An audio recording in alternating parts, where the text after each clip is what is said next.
કેવીની class YouTube ચેનલમાં આપ સરે મિત્રોનું હું દિલથી સ્વાગત કરું છું।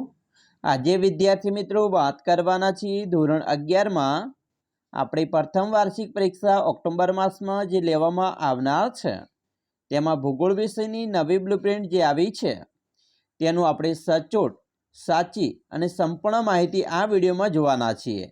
તો ચાલો વિદ્યાર્થી મિત્રો વિડીયોની શરૂઆત કરીએ। તેના પહેલાં તમે ખાસ ચેનલમાં નવા છો તો વિદ્યાર્થી મિત્રો ચેનલને અવશ્ય સબસ્ક્રાઇબ કરી વિડીયોને લાઇક અને શેર કરવાનું પણ ન ભૂલતા। મિત્રો આપણી જે શૈક્ષણિક વર્ષ 2024-25ની અંદર ધોરણ 11માં ભૂગોળ વિષયની પ્રથમ વાર્ષિક પરીક્ષા જે લેવામાં આવનાર છે તેનું કુલ 50 ગુણનું પેપર છે અને 2 કલાકની અંદર આપણી શાળામાં પેપર પૂર્ણ કરવાનું રહેશે। વિદ્યાર્થી મિત્રો આપણે નવી બ્લુપ્રિન્ટની વાત કરીએ તો સૌપ્રથમ તમારે જે હેતુલક્ષી પ્રકારના પ્રશ્નો પૂછાવાના છે જે એક ગુણની અંદર મિત્રો હશે તેવા તમને કુલ 15 પ્રશ્ન ફરજિયાત પૂછવામાં આવશે અને તેના ગુણ પણ 15 હશે। પહેલાં આપણે ટૂંક જવાબી પ્રશ્નની વાત કરીએ તો ટૂંક જવાબી પ્રશ્નમાં મિત્રો 2 ગુણના હશે જેમાં તમને કુલ 8 પ્રશ્ન પૂછવામાં આવશે વિકલ્પ સાથે। તમારે 5 પ્રશ્નો ફરજિયાત લખવાના છે એટલે કે એક પ્રશ્નના 2 ગુણ એમ 5 પ્રશ્નના 10 ગુણ હશે।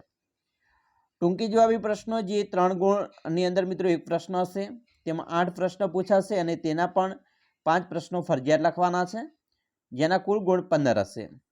વિસ્તૃત જવાબી પ્રશ્નની વાત કરીએ તો 4 ગુણનો એક પ્રશ્ન એવા 4 ગુણનો નહીં પરંતુ 5 ગુણનો મિત્રો એક પ્રશ્ન એવા તમને 3 પ્રશ્ન પૂછાશે, 2 પ્રશ્ન ફરજિયાત લખવાના છે તેના કુલ 10 ગુણ હશે।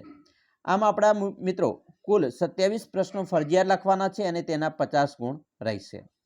હવે આપણે પ્રકરણ વાઇઝ ગુણભારની વાત કરીએ તો પહેલું પ્રકરણ છે ભૂગોળ એક વિષય શાખા જેમાંથી 6 ગુણનું પૂછાશે। બીજું છે પૃથ્વીનું ઉદ્ભવ અને ઉત્ક્રાંતિ તેમાંથી 7 ગુણ। ત્રીજું પ્રકરણ છે પૃથ્વીની આંતરિક રચના જેમાંથી 6 ગુણ। ચોથું છે ભૂકંપ અને જ્વાળામુખી જેમાંથી 10 ગુણ। પાંચમું છે ભૂમિખંડો અને મહાસાગરો 8 ગુણ।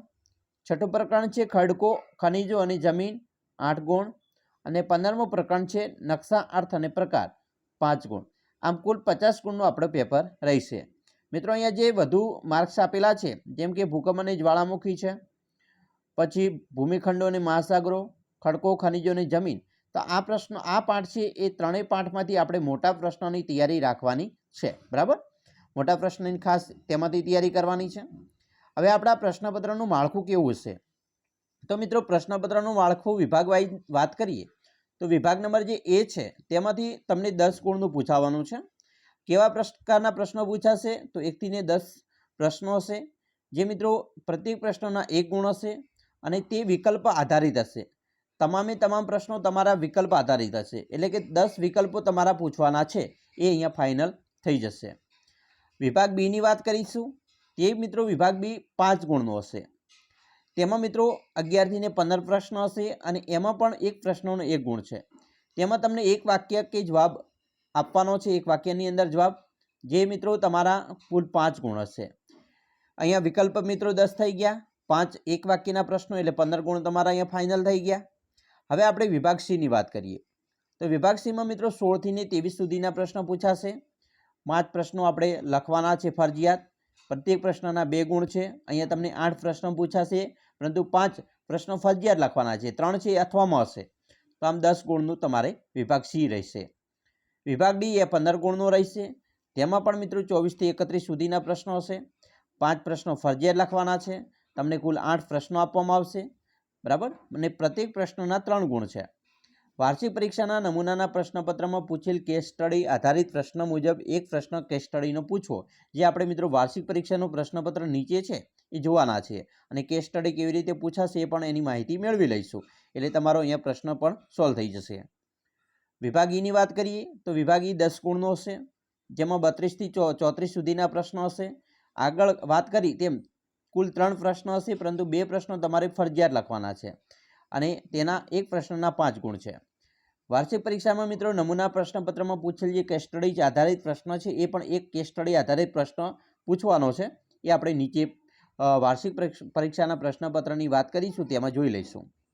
તમારો અભ્યાસક્રમ મિત્રો સપ્ટેમ્બર માસ સુધીનો રહેશે, જૂનથી સપ્ટેમ્બર માસ સુધીનો, બરાબર।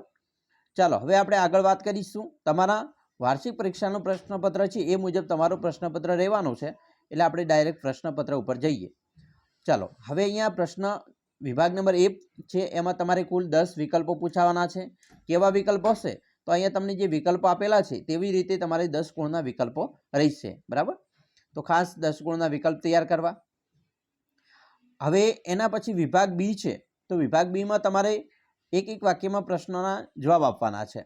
કેવા? બરાબર, એક એક વાક્યમાં. તો આવા ભૂગોળનો શબ્દનો અર્થ જણાવો, ભૌગોલિક સંકલ્પના સમજાવો, નીફે. તો અહીંયા મિત્રો તમને કુલ 5 માર્ક્સના એક એક વાક્યના જવાબ પૂછવામાં આવશે, પ્રશ્નો પૂછવામાં આવશે. બરાબર, વિભાગ બીની અંદર. વિભાગ સીની વાત કરીએ તો અહીંયા તમને પ્રત્યેક પ્રશ્ન દીઠ 2 ગુણ, આમ 8 પ્રશ્ન પૂછાશે, પરંતુ તમારે ફરજિયાત 5 પ્રશ્ન લખવાના છે. અહીંયા તમને અથવામાં પણ પ્રશ્ન પૂછાશે.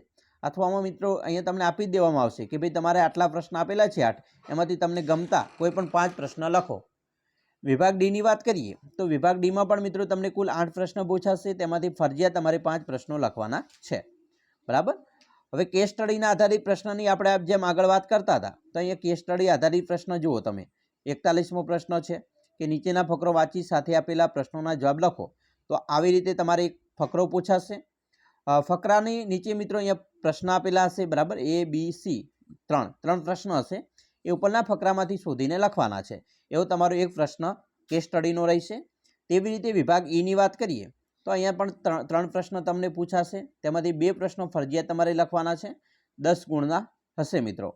આમાં પણ એક કેસ સ્ટડીનો પ્રશ્ન પૂછાવાનો છે. જો અહીંયા કેસ સ્ટડી પૂછેલું છે, નીચે આપેલ ચિત્ર જુની સાથે આપેલા પ્રશ્નોના જવાબ લખો. બરાબર, તો આવી રીતે તમારે પણ પ્રશ્નો 3, 5, 4 ગુણની નહીં, પરંતુ 5 ગુણની અંદર એક કેસ સ્ટડી પૂછાશે. તો આવી કેસ સ્ટડી પણ તૈયાર કરી લેવી. તો ખાસ વિદ્યાર્થી મિત્રો, તમારું જે પ્રશ્નપત્ર છે એ આ મુજબનું રહેશે, એટલા માટે તમારી તૈયારી પણ આ મુજબની હોવી જોઈએ. તમને ખ્યાલ બધી જ રીતે આવી ગયો હશે કે વિભાગ એની વાત કરીએ તો વિભાગ એમાં 10 ગુણ વિકલ્પ આધારિત પ્રશ્નો. વિભાગ બીની વાત કરીએ તો વિભાગ બીમાં 5 પ્રશ્નો એક એક વાક્યના પૂછાવાના છે. વિભાગ સીની વાત કરીએ તો તેમાં 2 ગુણના પ્રશ્નો કુલ કેટલા હશે? 5 પ્રશ્નો હશે. વિભાગ ડીમાં વાત કરીએ તો એમાં પણ મિત્રો તમને 5 પ્રશ્નો પૂછાવાના છે, 15 ગુણના વિભાગ ડીમાં. અને વિભાગ ડીમાં એક કેસ સ્ટડીનો પ્રશ્ન હશે, અને વિભાગ ઈમાં મિત્રો તમારે કુલ 10 ગુણનું પૂછાશે. 2 પ્રશ્નો તમારે ફરજિયાત લખવાના છે, જે 10 ગુણના હશે. અને એમાં પણ વિભાગ ઈની અંદર પણ એક કેસ સ્ટડીનો પ્રશ્ન હશે. તો આવી રીતે તમારું પ્રશ્નપત્ર સમગ્ર રહેવાનું છે. મિત્રો ખાસ આશા રાખીએ છીએ તમને આપણા વિડીયો છે એ ખૂબ જ ઉપયોગી નીવડશે. અને ખાસ વિદ્યાર્થી મિત્રો, વિડીયો ગમે હોય તો લાઈક કરજો, તમારા મિત્રો સુધી વિડીયોને શેર કરવાનું પણ ન ભૂલતા.